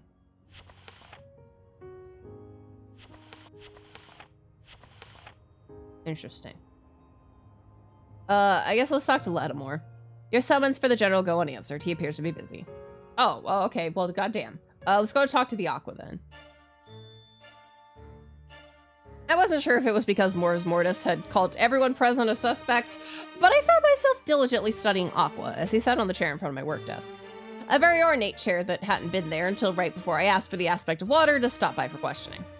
It was carved of some expensive wood, packed with comfortable cushions, and sparkled with pearls of various colors and sizes. Oh, you're a diva, aren't you? A perfect seat for the man who lounged on top of it as if he was king of the world. Legs crossed, chin propped up on one hand, he offered me a lazy smile that made something in my chest twist. He was perhaps the most beautiful man I'd ever seen. It was annoying to no end. Should I summon a painter? You seem so fond of staring. My cheeks flushed as I cleared my throat. Glancing down at my journal, I found it logical I start off by asking him the following questions. Did you notice anything unusual? Not really. I was too busy sleeping off a hangover. After a long night of enjoying the revelry, I hoped your to see through. His voice dipped into a softer, more melodic tone. It truly was a shame you couldn't stay. How long into the night did the revelry continue? I don't know. I didn't stay for the whole thing. And why not? I've had a better use of my time. Oh, his tone dipped into something softer, and his eyes attained that pure raw heat that could only mean one thing. I nodded, my cheeks no doubt as bright as his eyeshadow. Why were you late? Aqua scoffed at my question. I am late only if you go by the words of Mors Mortis. If anyone else had organized the Dread Festival this year, they wouldn't have said a word. Others can organize the festival? Of course, it's a rotating duty between all aspects. It just so happened that this year the pleasure fell on Mors Mortis' shoulders. What does it entail? Too much. I look up from my journal and notice that he's massaging his forehead, as though the mere thought of the topic is giving him a headache. Organizing the safe transport of all of elven kind to Omnis, making sure to acquire the food and goods through trade in order to feed 750,000 elves. Welcoming 4 dignitaries and 7 days of events. The process is long and arduous. There's an elaborate 800-page book written on the topic in the Great Library. The Divine Right of Wax, I think. I blink and hurry to write down the name. Who do you think is responsible? Aqua raises an eyebrow at my question. If I was thrown at the deep end, I wouldn't go about attracting the attention of the sharks. Are you threatening me? He laughed as though I'd asked something terribly amusing. His different colored eyes glittered like sea glass. You Arisians are always looking for a reason for an argument or a fight. Do you know a lot of Arisians? A few. And that's enough to draw such conclusions? Perhaps. I do my best not to roll my eyes. Let me rephrase. Do you know of anyone who might benefit from freeing a dangerous goddess from her 2,000-year slumber? Excluding our enemies. I grit my teeth as his nonchalant yawn. I hadn't sensed any dangerous emotions from anyone, if that's what you're asking me. I find myself uncertain of what to put down on the paper in front of me. I'm sorry, you can sense emotions? My fellow Naturas call it empathy. Partially comes from the territory of holding the elven throne in the city of Amor. So you get powers from ruling a city? In return for what? Spreading peace, harmony, and love, of course. Maybe you'd let me help you explore that too at some point. Clearly you need it more than anyone else around the festival. Huh? Goddamn, this man wants to fuck me and it's weird. I roll my eyes as my cheeks flush at his blatant proposition. That was all very helpful, thank you. Did you find that? I appreciate the attempt at lengthening our time together, investigator. I am a busy man. I find myself gaping at him. I wasn't. The grin he gives me as he makes to get up is downright infuriating. I should have a free time slot for you after 5 hours if you wish to continue your disquisition. You can't just... But he can, and he proves that by making his way out of the door to my small room before I can finish my sentence. And I have the infuriating need to throw my journal at the door. As I'm looking down at my notes from the first 2 sessions, turning the new information in my brain, the door to my room swings open with such violence that I reach for the dagger underneath my desk. For a second, the shadows grow deeper, darker, and I wonder if they've moved on their own before the general marches into my room unannounced. With 4 quick strides of his long legs, he reaches my desk, his tall form blocking out the rays of sun from the nearby window like a storm cloud. Hello, sir. Blessings. A thick sack of papers is deposited unceremoniously onto my desk, and it takes everything within me not to wince as I notice the smudges of various shades of red and brown along with the inky scrawls upon them. I put the dagger back in its desk sheath and make to get up and bow, but he raises a hand to stop me. I will not stay. I've taken up the task of personally questioning everyone from our delegation who prayed in front of the wax this morning. I feel the blood drain from my face as my eyes flip between him and the stack of papers before me. I clear my throat to help find my voice. And did you find anything of note? His eyes narrowed with unfiltered annoyance. No. He turns around, heading for the door, as abruptly as he entered through it, each step increasing the anxiety settling on my shoulders. You know what? Let him leave. The door shuts behind him, and I can hear my heart continue pounding in my ears for at least a minute after. I steel myself, breathe in, breathe out, breathe in, and out. If I wanted to question the general, I'd just miss my shot. Oh. Okay, then, question him. Shadow Master, with all due respect, I would also like to ask you a few questions. My breathing halts the moment his footsteps do. I remind myself to count to 10, to move, to show signs of life, as he levels me with one of his famous glares and the shadows in the room darken. Consider these 10 minutes of my time charity for a lost cause. My breathing resumes with a huff, and I'm quickly reminded of my dislike for the disrespect of the ruling generals of Ares. Annoyance washes over my face, steadying me as I flip open a new page on my journal. Been to the Dread Festival before? Did you notice anything different in its setup this time around? The elves knew Aqua through the welcoming party yesterday night. He reeks of trouble. I raised my eyebrow at the observation as I scribbled the pointless answer down. Perhaps the Shadow Master used salty wine and trouble interchangeably. I wouldn't be surprised, considering the stick up his ass. Could you elaborate? He's cocky and impulsive, and attention seeker with zero regard for the consequences of his actions. Could it be that he was still bothered by the way the Aqua flirted with him in front of everyone? I pushed the thought down, ignoring the urge to smirk. The current Aqua has been present and active for the 2 previous Dread festivals as well, but no incidents occurred then. I point out, my tone professional, controlled, earning me a scowl from the man before me. Okay, look, you just don't like that I pointed out that you're wrong. You're wrong. There. Sorry. The Shadow Master opens his mouth, then seems to think better of what he wants to say, and closes it, glancing pointedly at the clock on my desk instead. I do my best to ignore the way this annoys me. What do you think is the aim of this or whoever is responsible for the incident? This winter bore the greatest losses ever seen by this long-enduring alliance. Some would blame the elven leadership for the grave numbers. Others might blame us. You think someone is trying to stage a power coup? The Shadow Master shrugs, and the action is human enough that I find myself staring. Whoever they are, only the gods can save them now, and they better pray long and hard, because their chance of survival after that story, sorry, stunt to 0. His eyes glitter like sharp ruby gems, and I recognize these words to be not a belief, but a promise. Ooh, he's not bad. He is not bad. I think, ain't it funny though? I think I'm gonna put the Aqua at the bottom of my list so far. I like Mors Mortis. I like the Terra. I like the General, and then I like Aqua. The Aqua. Weird, because I thought I would like the Aqua the most. I was all for the Aqua, and then as the more I got talking about, I was like, oh no, you unfortunately slightly pissed me off. The seals placed upon the children of evil are of ancient, complicated magic. This rules all mortal simpletons from our delegation out of the list of culprits at the very least. I purse my lips, ignoring the stab this asshole just lightheartedly made in my intelligence as he keeps talking. Whether it's a conscious betrayal or a hand guided by the anger of a god, those who would know how to unseal a tomb bound by a millennium-old spell could likely be counted on the fingers of one hand. My hand freezes midair. The unspoken words linger between us for a few moments before I finally press my quill to the pages of the journal again, seemingly snapping the general from his continued unspoken thoughts.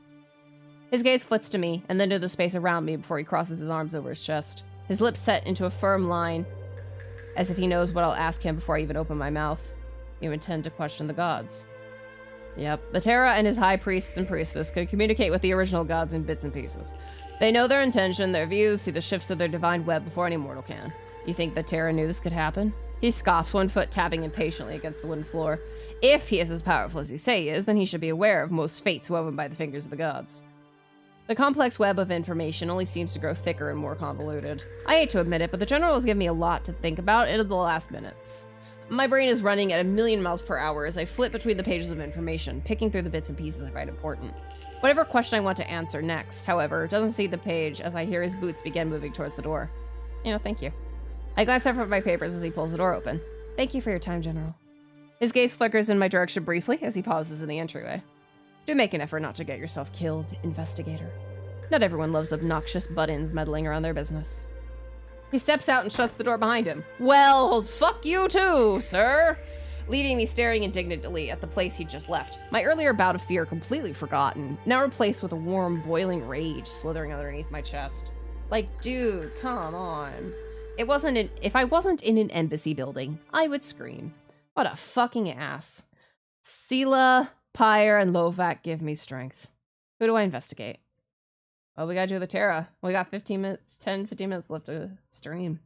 I tap my pen against the desk as I try to structure a plan. I'm a political journalist, not a detective. I should be reporting on the strong relationship between the Ares Empire and the Quillangiliar.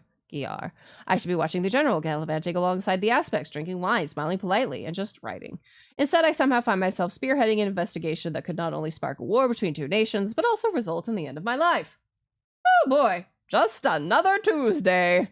I can feel the nerves in my stomach like worms eating me from the inside out. I should have skipped breakfast, and at this rate, I might skip dinner. You all right? You look like you're about to murder your journal. Which I do not recommend, by the way. Looks like a nice journal. I find myself torn from my thoughts by a voice I'm quickly growing acquainted with. Its owner leans against the open doorway, strong arms crossed in front of his chest. I knocked several times, but he didn't respond, so I let myself in. It took me a moment to realize that he was waiting for me to respond to his earlier inquiry. I'm fine. He hums, his eyes studying me briefly. His gaze was piercing, as though he could see through every little lie.